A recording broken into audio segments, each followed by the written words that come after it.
గత ఒక 20 సంవత్సరం నుంచి ప్రపంచవ్యాప్తంగా దేశవ్యాప్తంగా రకరకాల పేరుతోని ప్రజల్ని మోసం చేస్తున్న గోల్డ్ క్వెస్ట్, క్వెస్ట్నెట్, క్యూనెట్ పేరుతోని వేల కోట్లు మోసం చేసినారు. లక్షాది మంది ప్రజల్ని ముంచేశారు. లక్షల్లో బాధితులు ఉన్నారు. ఇది మన దేశంలో కాదు, ప్రపంచవ్యాప్తంగా అనేక దేశాల్లో ఈ అన్ని సంస్థలు మోసం చేసినాం. ప్రతిసారి వాళ్ళపైన పోలీస్ నిఘా పెరిగినప్పుడు, ఎన్ఫోర్స్మెంట్ పెరిగినప్పుడు వాళ్ళు మళ్ళీ కొత్త పేరుతోనే రంగంలో దిగుతున్నారు.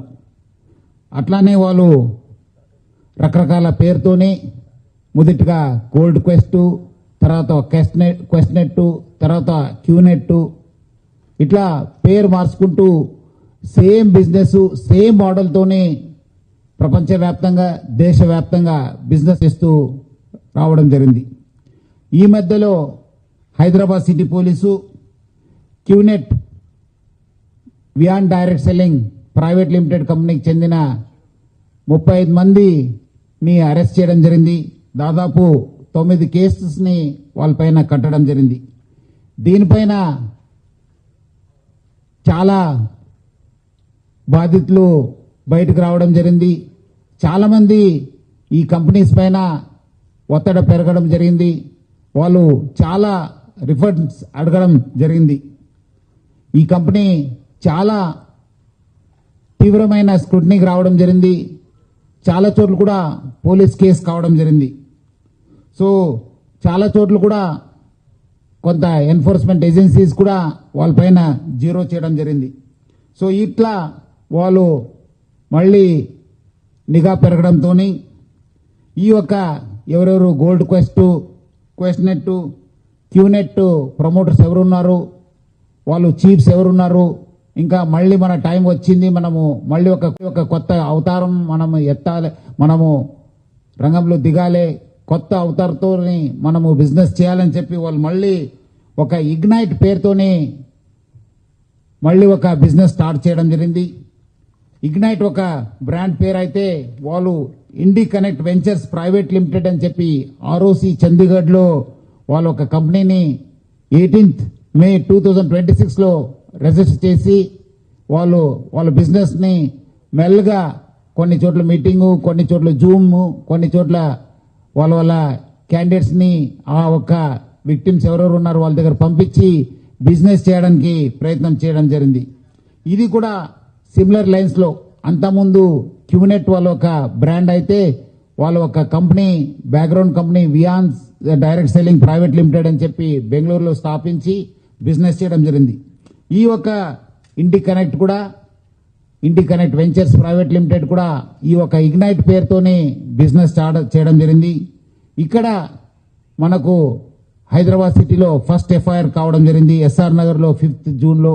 తర్వాత మళ్ళీ 2 FIR కాచిగూడలో, పంజగుట్టలు కూడా రెస్ట్ కావడం జరిగింది. ఇట్లా 3 కేసు కావడంతోనే ఇది మళ్ళీ ఏదో ఒక పెద్ద నెట్వర్క్ స్టార్ట్ అయిందని చెప్పి మనము CCSకి ట్రాన్స్ఫర్ చేయడం జరిగింది. CCS ట్రాన్స్ఫర్ చేసిన తర్వాత ఇన్వెస్టిగేషన్ టేకప్ చేయడం జరిగింది. కేరళ, వెస్ట్ బెంగాల్, ఢిల్లీ, యూపీలో మనము రేడ్ చేసి అక్కడి నుంచి మొత్తము 6 పర్సన్స్ని అరెస్ట్ చేయడం జరిగింది.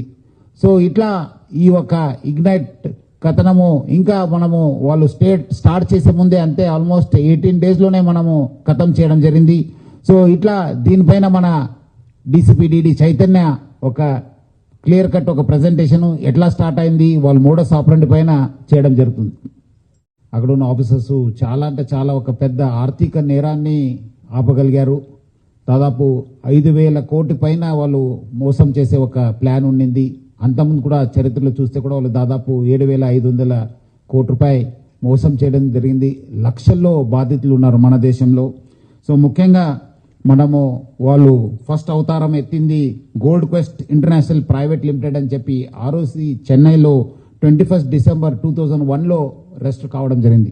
ఇది కూడా హాంకాంగ్ బేస్డ్ కంపెనీ. తర్వాత సెకండ్ అవతారము వాళ్ళు క్వెస్ట్నెట్ ఎంటర్ప్రైజెస్ ఇండియా ప్రైవేట్ లిమిటెడ్ అని చెప్పి చెన్నైలో రెస్ట్ కావడం జరిగింది. ఎందుకంటే 2003లో వాళ్ళపైన చాలా పెద్ద ఎత్తున అక్కడ పబ్లిక్ అవుట్క్రై వచ్చింది. చాలా మంది కంప్లైంట్ చేశారు. చంద్రశేఖర్ అనేవాడు ఒక కంప్లైంట్ కూడా అక్కడ కోర్టులో కంప్లైంట్ చేశారు. సో దానివల్ల వాళ్ళకు తెలిసిపోయింది, ఇది బయటపడింది మా ఒక ప్లాన్ అని చెప్పి వాళ్ళు మళ్ళీ వాళ్ళ అవతారం వేరే మార్చుకున్నారు. తర్వాత మళ్ళీ ఎప్పుడు క్వెస్ట్నెట్ పైన కేంద్ర ప్రభుత్వం కూడా ఈ ఒక కంపెనీ పైన ఒక ఇన్వెస్టిగేషన్ ఆదేశం చేయడం జరిగింది. అది ఆ కంపెనీ 23 నవంబర్ 2004లో క్వెస్ట్నెట్ అనే కంపెనీ రిజిస్టర్ అయిన తర్వాత దాదాపు ఒక 7 years బిజినెస్ చేసింది.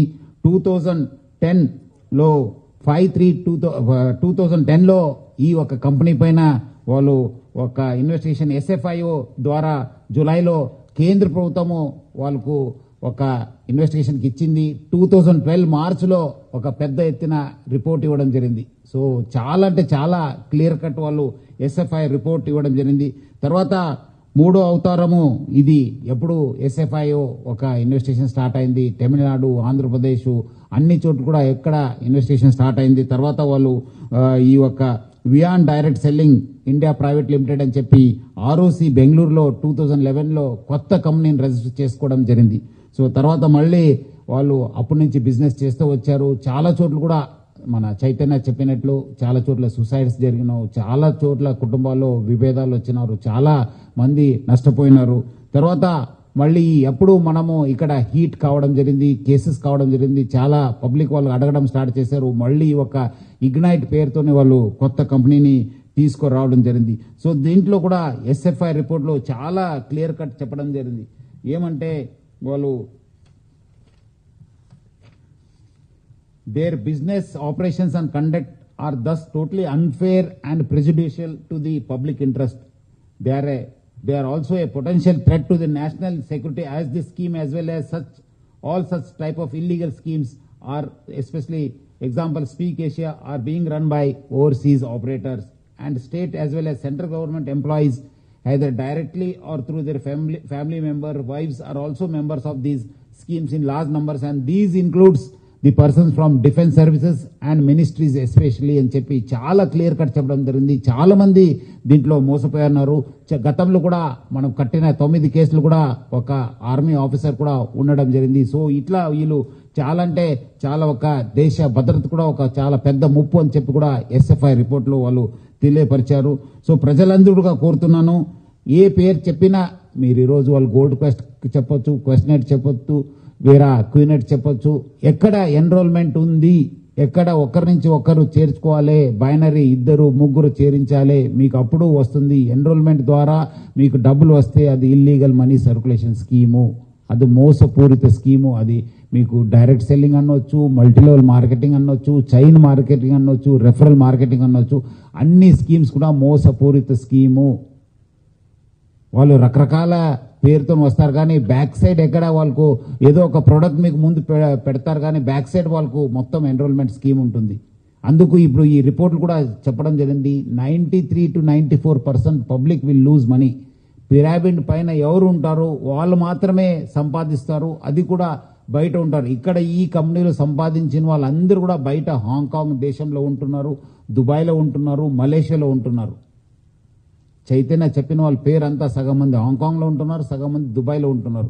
చాలా కేసెస్లో వాళ్ళు వాంటెడ్ ఉన్నారు. మనం కూడా దీనిపైన లోతుగా ఇన్వెస్టిగేట్ చేశాను. మొత్తం ఈ 4 అవతారాల్లో ఏం చేశారు, అట్లానే సంబంధించిన ఎన్ఫోర్స్మెంట్ ఏజెన్సీస్ కూడా మనం అలర్ట్ చేశాను. ఎందుకంటే ఆల్రెడీ ఈడీలో దీనిపైన కూడా కేసు బుక్ కావడం జరిగింది. వాళ్ళ దృష్టి కూడా తీసుకెళ్తాను. ఎందుకంటే ఇలాంటి స్కీమ్స్ చాలా మన దేశానికి, మన ప్రజలకి చాలా ముప్పు. ప్రజలందరూ కూడా ఇలాంటి కంపెనీస్ పైన ఎక్కడెక్కడ ఎన్రోల్మెంట్ ఉంది ఆ కంపెనీస్ పైన చాలా అప్రమత్తం ఉండాలని చెప్పి నేను మరి కోరుతున్నాను.